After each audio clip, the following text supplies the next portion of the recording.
law firms that have participated either in the weaponization of government, the weaponization of the legal system for political ends, or have otherwise engaged in illegal or inappropriate activities. The law firm of Jenner and Block is one of these law firms. This is a law firm that, as you know, employed Andrew Weissman after he came off of the Mueller investigation. It's a law firm that's engaged in invidious racially and sexually discriminatory practices. It's also a law firm that has participated in the weaponization of the legal system against American principles and values, and we believe that the measures in this executive order will help correct that. And Andrew Weissman is the main culprit? He's certainly... With respect to this firm? He is one of a number of reasons that we believe this executive order is warranted. He's a bad guy.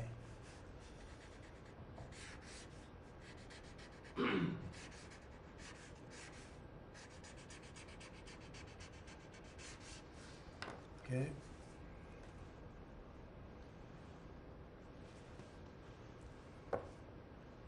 Next, sir, we have an executive order for your attention relating actually to government payments. Historically, checks issued by the Treasury are, I believe, 14 times more likely to become the subject of fraud than electronic transfer payments. This is an executive order that's going to push the Treasury Department to modernize its payment system to ensure that where possible they're using electronic methods of payment as opposed to paper checks in order to reduce waste, fraud, and abuse in the government. Which is obviously an endeavor that we've been pursuing in numerous aspects of government under your leadership. It's basically modernization of equipment and methods, and it's something that really I think he's going to be a great Secretary of the Treasury wanted, Scott, and so we're doing this, and we have other modernization programs going on. We could let somebody else, whoever's next, whoever that may be, do it, but it's something that should have been done 25, 30 years ago.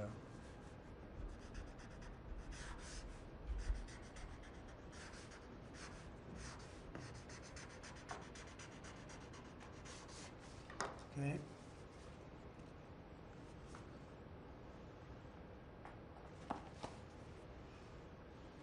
Along similar lines, sir, this is an executive order. We're calling it Protecting America's Bank Account. The basic idea here is that instead of having lots of different departments and agencies and offices issuing payment, often without justification, often without any provided rationale, we're going to be centraling payment processes where possible in the Department of the Treasury and ensuring that measures are taken in Treasury against waste, fraud, and abuse to ensure that money that's leaving the public Treasury is as protected as it possibly can be. All right, good.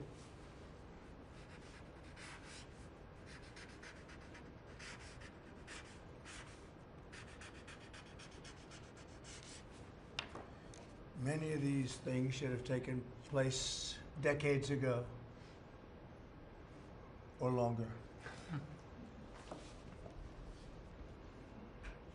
Lastly, sir, we have an executive order for your attention on the very important subject of election integrity. We believe that this executive order is the farthest reaching executive action taken in the history of the Republic to secure our elections. Among numerous other aspects of this executive order, this is going to cut down on illegal immigrants on the voter rolls, ensure that the Department of Homeland Security and the data that they have available is being fully weaponized to ensure that illegal immigrants aren't voting. This will include a citizenship question on the federal voting form for the first time. This executive order instructs the EAC to cut federal funding to states that don't take reasonable steps to secure their election. This calls on the Department of Justice to vigorously prosecute election crimes, particularly in states that we don't believe are in compliance with federal law around election integrity. I could go on and on for a while, sir, but compliance with National Election Day rules, cracking down and investigating and prosecuting foreign interference in our elections, revoking President Biden's Executive Order 14019, which essentially weaponized government to corrupt and pollute our election process. There's a lot in here, but we believe that these are very important steps that we need to be taking as an administration at your direction to ensure that our elections are as secure as they possibly can be. Okay. You all understand that? Yes? Election fraud? You've heard the term?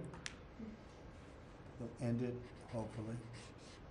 At least this will go a long way toward ending it. There are other steps that we will be taking in the coming weeks, and we think we'll be able to end up getting fair elections.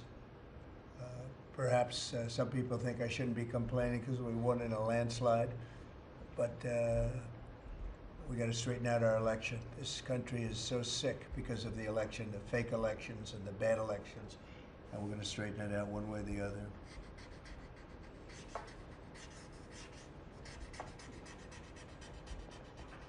And it's an honor to sign this one. To sign all of them, but to sign this one is a great honor.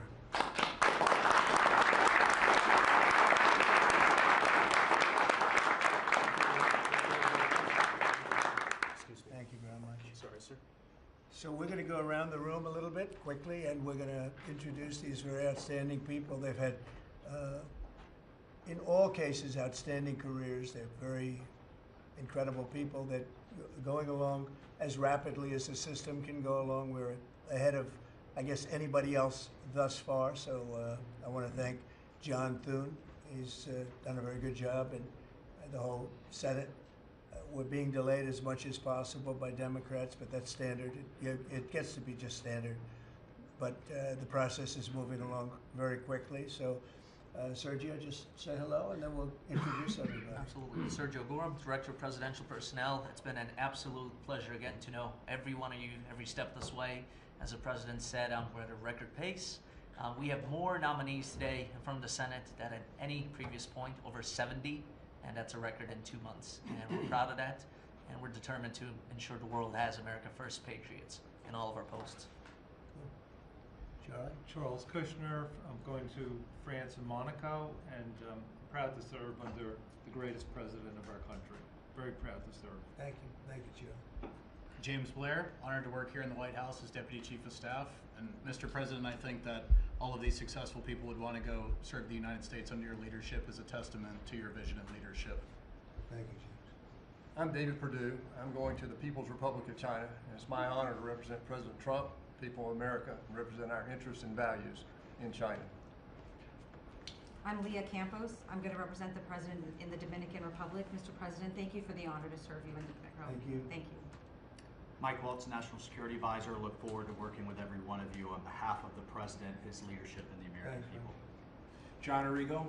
I'm going to the Republic of Portugal, and I'm very excited to do so and serve what I consider one of my closest friends and one of the best presidents this country has ever had. Thank you. Kevin Cabrera, nominated to be Ambassador to Panama. It truly is an honor, President, to be part of your administration. Thank you. Tom Barrett, nominee to the Republic of Turkey. Delighted and honored to be with you, Mr. President, in that host country, which is one of the most ancient in civilization, is in search for your peace, prosperity, and security program. Thank you. Good place. Mr. President. Good leader, too. Yeah, Mr. President, thank you. It's an honor. I'm Pete Hoekstra, you know that. Yeah. But I am going to Canada. Ooh. I look forward to serving you in Canada and your agenda. And you do a great job. Thanks, Pete. Juan Johnson, sir. Thank you for the nomination to represent you and the United States to the United Mexican States. And I'm really encouraged by some of the conversations you've had with President Sheinbaum recently, and to the increase in support that we've seen out of her government along our border on important issues. So thank you, sir. They have stepped it up a lot. Yes, sir. Mexico and Canada, so see how it works, right? Yes, sir. Thanks. Matt Whitaker from Des Moines, Iowa. I'm proud to, as soon as I'm confirmed, go represent you at the North Atlantic Treaty Organization. Good. Thank you, Ben. George Glass, on my way to Japan. Previous administration, I served for you in Portugal. It is a great honor to be able to do this the second time. Thank you very much for the opportunity. Thank you, George. President Trump, my name is Ken Howry. I'm your nominee to be Ambassador to the Kingdom of Denmark, a very close partner and ally. I served for you last time, the Kingdom of Sweden. I want to thank you for the faith you've placed in me as your nominee to Denmark. Thank you. Thank you very much. President Trump, thank you for the honor of a lifetime. My name is Stacy Feinberg, and hopefully I'll have the honor of serving in Luxembourg. And I think that this is the greatest presidency and the greatest time in history, and it's all because of you. Thank you very much. Nicole McGraw, nominated to serve in Croatia, and it's such an honor to be here with you today and to serve you and the American people.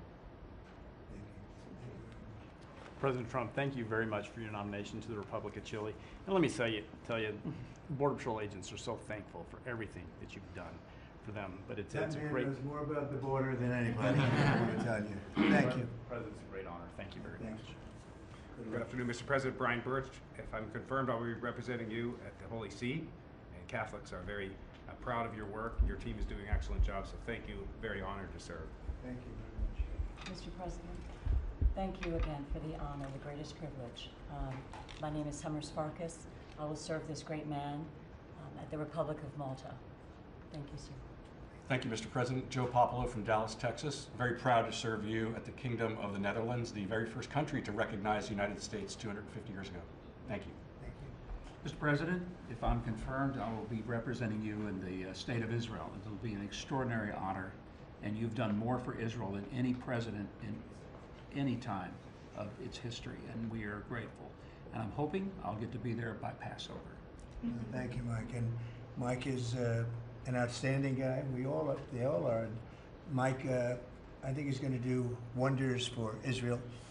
He actually probably gets along with both sides, and that'll be interesting to see. But the world is watching you, Mike, so good luck. Thank you, President. Good luck. You're going to do well. Thank you very much. Mr. President, thank you for this great honor to serve the Republic of Italy and San Marino. I'm so looking forward to going over there and working with that great ally, and for the pleasure to serve you. Your staff has been great working with us and have done a great job, and we really appreciate them. Thank you, sir, Thank for you. pushing this along. Have a good time. A really good time. I'm Warren Stevens from Little Rock, Arkansas, and I have the honor to represent the President and the United States in Great Britain and Northern Ireland, and to be chosen to go to such an important ally of ours is, I know, sir, and I'm looking forward to it, but thank you for the honor. You're going to do fantastically. These are tremendously successful people, and you two guys, and then you add on Mike. I think they have a little more money than Mike, but he's got some other advantages. He's got some other, like upstairs, he's got some big advantages. Yeah, he does. It's very exciting. It's really exciting to have all of you. Would you have any questions, media, for the people that you just saw? So outstanding, and I thought it would be nice to bring them before you. And so if you have any questions, please. I wanted to ask you about the talks in Saudi Arabia. It sounds like you made some progress on a Black Sea ceasefire. Could you update us on that? What happens now? So we've made a lot of progress on two fronts, on both sections that we call them sections, but they're much more than that. Russia, Ukraine, and also the Middle East, and we'll see what happens. We're in deep discussions with Russia and Ukraine, and I would say it's going well, but it's a situation we should have never had to even think about, should have never happened.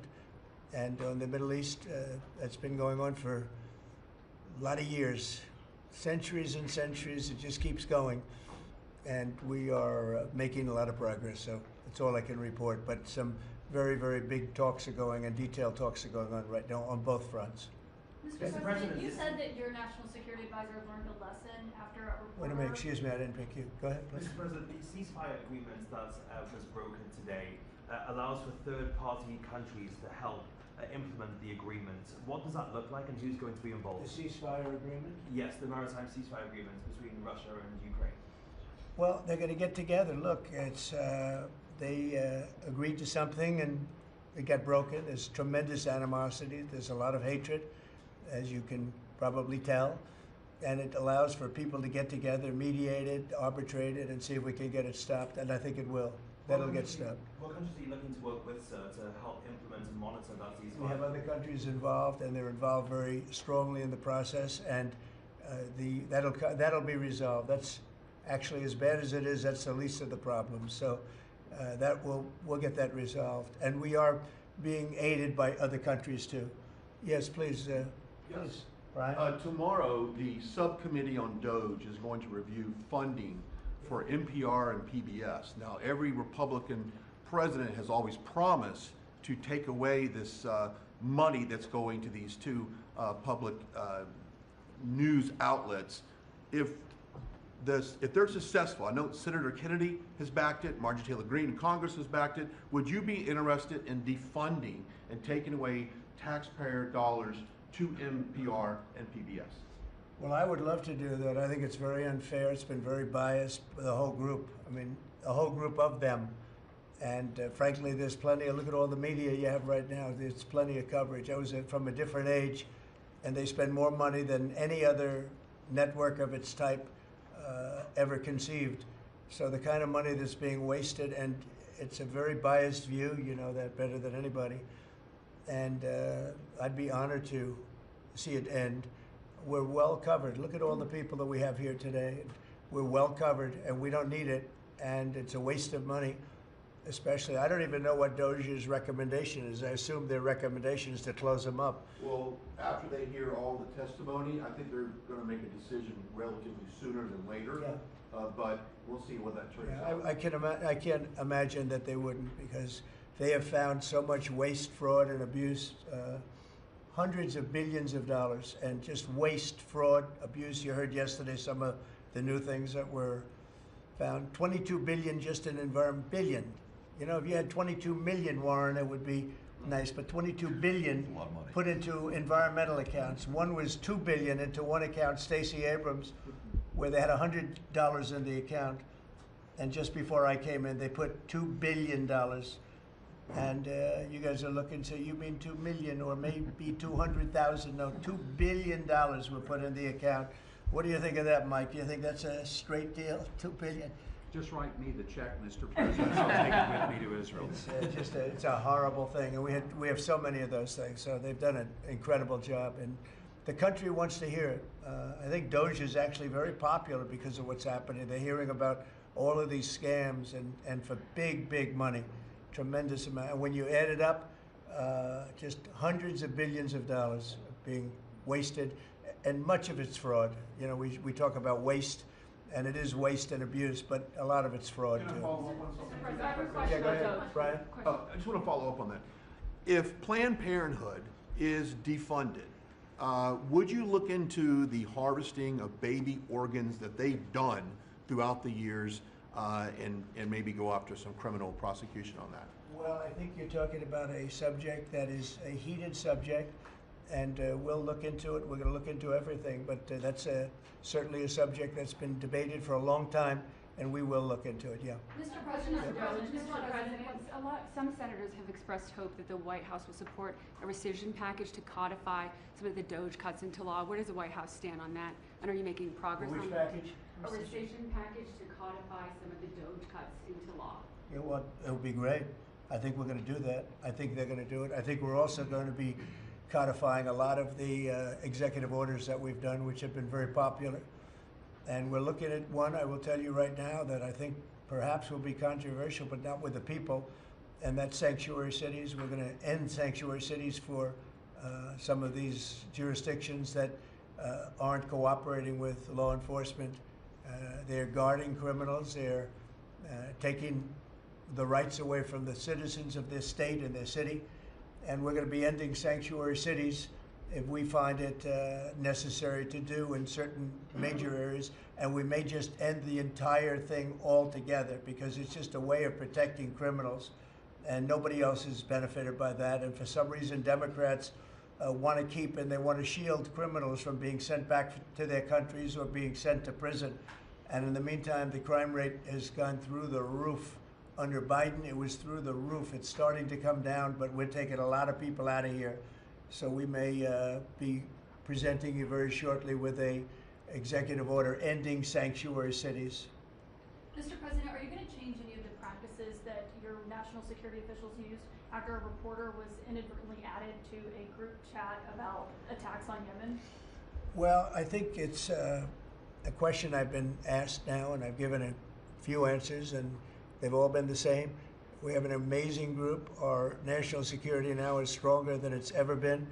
We have had a very successful, numerous attacks on that area. These are people that shoot down ships, not only our ships, ships all over the world. They're shooting down right out of the water. damaging them badly, or they're going down. They're also shooting anything that happens to be flying in the area. We hit them very, very hard. There was no classified information, as I understand it. They used a app, if you want to call it an app, that a lot of people use, a lot of people in government use, a lot of people in the media use. And I think I'll ask Mike. Mike is here. Do you want to respond to that, please? Yes, Mr. President, you asked about lessons. I think there's a lot of journalists in this city who have made big names for themselves, making up lies about this president, whether it's the Russia hoax or making up lies about Gold Star families. And this one in particular, I've never met, don't know, never communicated with, and we are looking into and reviewing how the heck he got into this room. But I'll tell you what, the world owes President Trump a favor. Under Biden, global shipping was shut down. Pinprick attacks, months between them, our destroyers being fired upon dozens of times. President Trump took decisive action with his national security team, took out the head missileer, knocked out missiles, knocked out headquarters, knocked out communication sites. And for once, as we hear, as you all hear from every one of our allies, thank God for American leadership again. Thank God for American strength. You're welcome, and look, we had a national security team that was coordinating these efforts. As Director Radcliffe testified today, his first day on the job, he was introduced to this app on his government systems at the CIA and at the State Department and otherwise. So, look, this journalist, Mr. President, wants the world talking about more hoaxes and this kind of nonsense rather than the freedom that you're enabling. And a key part of our sovereignty is open sea lanes and knocking the crap out of terrorists, which is exactly what your team and Pete Hegseth, a good friend and fellow veteran, is leading the charge on. And it's an honor to be part of it. We had a very, very successful evening. And we've had numerous successful evenings and days in that area. The Houthis are absolutely on the run. The worst of them has been killed. This should have been done a long time ago by Biden, but Biden was an incompetent president. He couldn't do anything.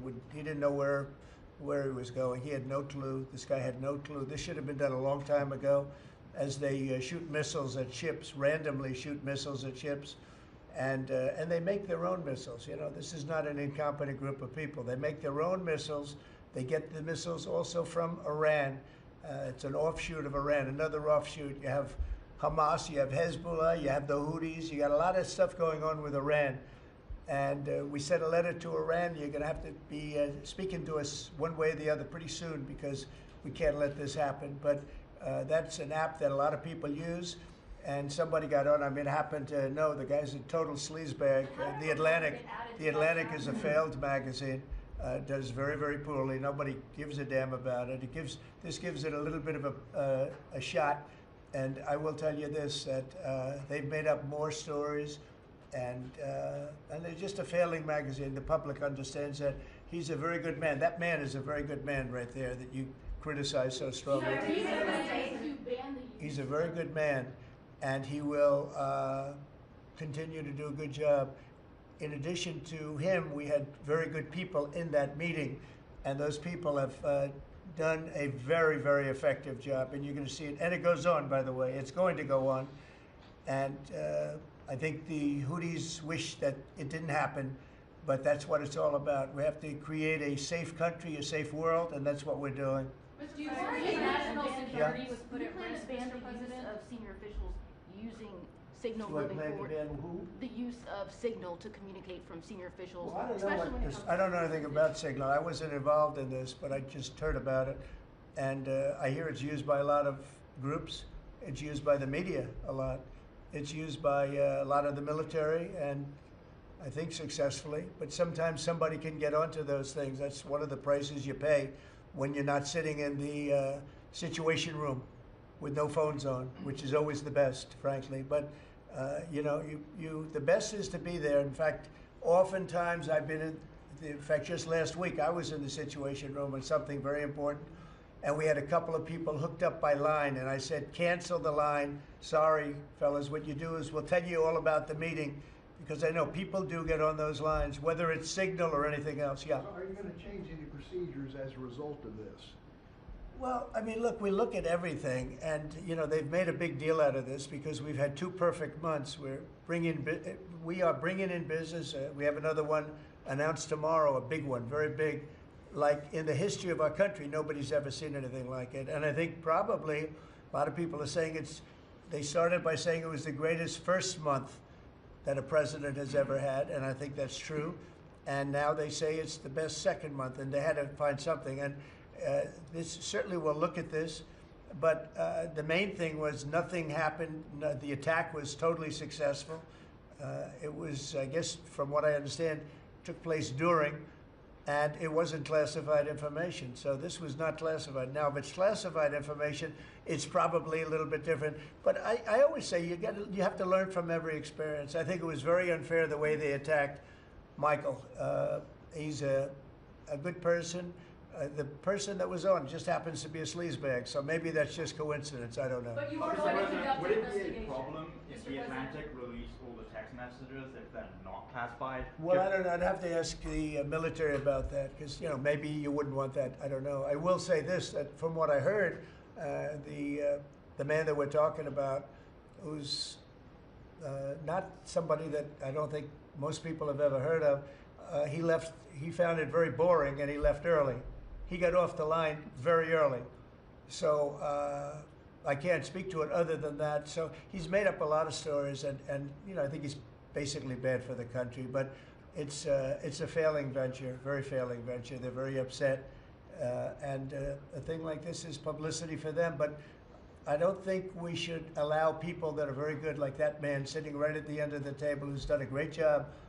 We shouldn't allow them to be hurt by it. Mr. President, Yeah, go ahead. Are you saying you're okay with the continued use of Signal by administration officials? No, that's not what I said. I said we'll look into it, but everybody else seems to be using it. It seems to be the #1 used device or app, whatever you want to call it, and we will certainly look. If it was up to me, everybody would be sitting in a room together.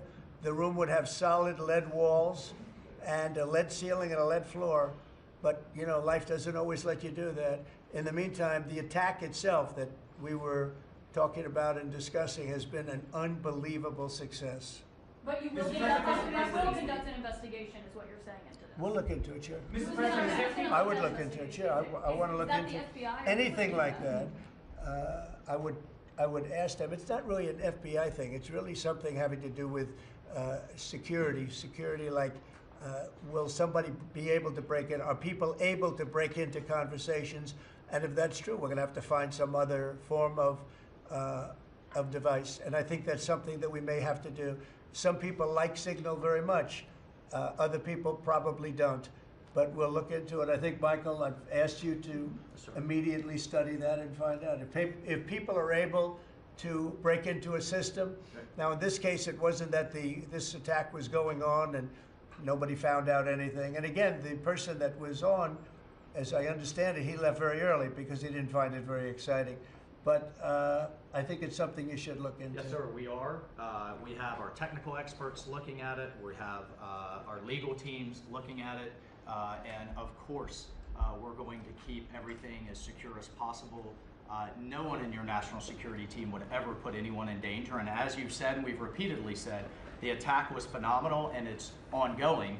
But the media wants to talk about everything else except for the hostages you're getting out of the Middle East, Iran on its back foot, sea lanes getting reopened, peace in Europe. As we just saw today with a Black Sea ceasefire, we were just on with Steve Witkoff, myself, our team in Saudi Arabia. They want to talk about all this other stuff except for your amazing successes and the successes of your team.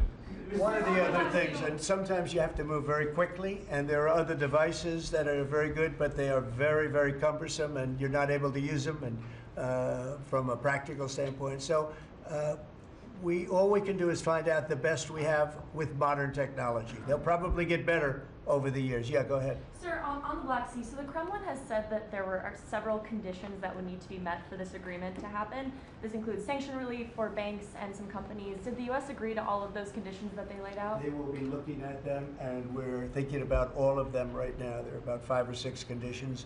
We're looking at all of them. The White House has said that it's looking into how a journalist got added to that signal chat. Is it possible that there could be a firing of even a lower mid-level official once that person is identified? About what? About the signal chat that we've been discussing. We've pretty much looked into it. It's pretty simple, to be honest. It's not, it's just something that can happen. It can happen, you can even prepare for it. It can happen. Sometimes people are hooked in and you don't know they're hooked in. They're hooked into your line and they don't even mean bad by it. But it's not a perfect technology. There is no perfect technology. The really good ones are very cumbersome, very hard to access. And I think we're going to look at, we always want to use the best technology. This was the best technology for the moment. But again, it wasn't classified, so they probably viewed it as being something that wasn't that important. And it obviously, with the attack being, I mean, I don't know if it's been read out to you yet, but that attack was a tremendous success for the U.S., a tremendous success. Who said the information Go ahead, was please. not classified? Do you think that Mike Waltz made a mistake, and does he need to apologize? No, I don't think he should apologize. I think he's doing his best. It's equipment and technology that's not perfect, and probably he won't be using it again, at least not in the very near future. What do you think? Sir, I agree with you. Let's get everybody in the room whenever possible. A lot of times you find out defects by exactly things like that, but I don't think it's something we're looking forward to using again. We may be forced to use it. You may be in a situation where you need speed as opposed to gross safety, and you may be forced to use it, but generally speaking, I think we probably won't be using it very much. The Secretary of Defense, on that chain, the Secretary of Defense, Pete Hegseth, and J.D. Vance, the Vice President, said that the Europeans were freeloading. Do you agree with that assessment? Do you really want me to answer that? Yeah, I think they've been freeloading. The European Union's been absolutely terrible to us on trade, terrible. And as you know, NATO, I got them to pay hundreds of billions of dollars. They were way behind. And if you look even, if you look at Ukraine, so we're in for $350 billion because of Biden. Should have never happened, this war. All these dead people should not be dead. All these broken cities that are demolished down to the ground, those gorgeous towers, the most beautiful in the world, the most beautiful spires in the world. The spires in Ukraine were said to be the most beautiful of all. Just about every one of them is lying on its side in a million pieces. It's so sad to see what's happened to a heritage. No, I think that, when they say the European Union and you could say NATO also, look, NATO, and I don't blame NATO for this. I don't blame Europe for this. I blame Biden for the fact that he didn't make them equalize. And to this day, I said to him, you got to catch up, you got to equalize. But why are they in for $100 billion and we're in for possibly $350 billion? It shouldn't be. It shouldn't be. And you could say more important for them because we have an ocean in between. So, you know, it's one of those things. You'll be seeing Liberation Day. I call it Liberation Day in America. You're going to be seeing it on April 2nd. Didn't want to do it on April 1st for the obvious reason, April 2nd. But you'll be seeing tariffs. And I think I've been very fair. I have them set, but I think I've been very fair to countries that have really abused us economically for many, many decades. Mr. President, that information was not classified. Another question? Your national Please, security go ahead. Advisor, just following up on your comments on the economy, there is reporting that consumer confidence fell for the 4th straight month. What is your message to Americans who are concerned about terrorism? Well, I know this, and for the first time in like 50 years, right track, wrong track, we were on the right track. And I think people see that. And if you look at prices, prices are way down. You know, when I first came here, the first time I met with you people officially, they were screaming at me about eggs. I said, I've been here for a week and I'm being yelled at about eggs. Egg prices have come down 45–50% in the last week and a half. And our Secretary of Agriculture has done a great job, as you know, Brooke. She's done a fantastic job, and others working with her have done a great job. But we brought eggs down at a level that nobody thought we could get at. I inherited that situation, and I inherited a grocery situation. The groceries went way up, an old-fashioned word, but it's a very descriptive word. Groceries have gone through the roof. And I used to campaign on it. I used to say, we're going to get groceries down, and we have got it down. I watched a certain newscast over the weekend, and a congressman, Democrat congressman, said, well, Trump's done a lot, I agree. He's been great on the border, he's been great on the military, but you know, he hasn't brought prices down. That's false. Gasoline's way down. Eggs are way down. Groceries are down, very substantially, but down. Almost everything's down. Now, I'd like to see interest rates come down a little bit, and you're going to see billions of dollars, even trillions of dollars coming into our country very soon in the form of tariffs, because we were abused by presidents that, frankly, in all fairness, it wasn't their expertise, but they had no idea what they were doing. Mr. President, you say tariffs will create more jobs here in America. Oh, so yeah, sure. Which states do you... It'll create a lot of money and more jobs. But if you look, so in the last, these gentlemen would know about it, and ladies, because some of the ladies are great businessmen in this room that are becoming ambassadors. Great, really great, top of the line. When you look at the number of companies that have said, like we're close to, I would say close to $4 trillion. We never had numbers like that. The #1 chip maker in the world from Taiwan coming in with $200 billion. We have Apple. Look at Apple. $500 billion. $500 billion. They're going to build plants all over the United States. They were all being built in China. You have many, many companies, and maybe above all, you have the car companies coming in at levels that nobody's ever seen before. We have Honda is opening up one of the biggest plants in the world in Indiana, and many car companies are coming in. We have AI. We're leading China by a lot in AI, and we're going to keep it that way because we've made it very good for them, and we're going to protect them. Once they're here, we'll protect them through taxes, through incentives, and also through tariffs. Thank you very much, everybody. Thank you very much. Thank you.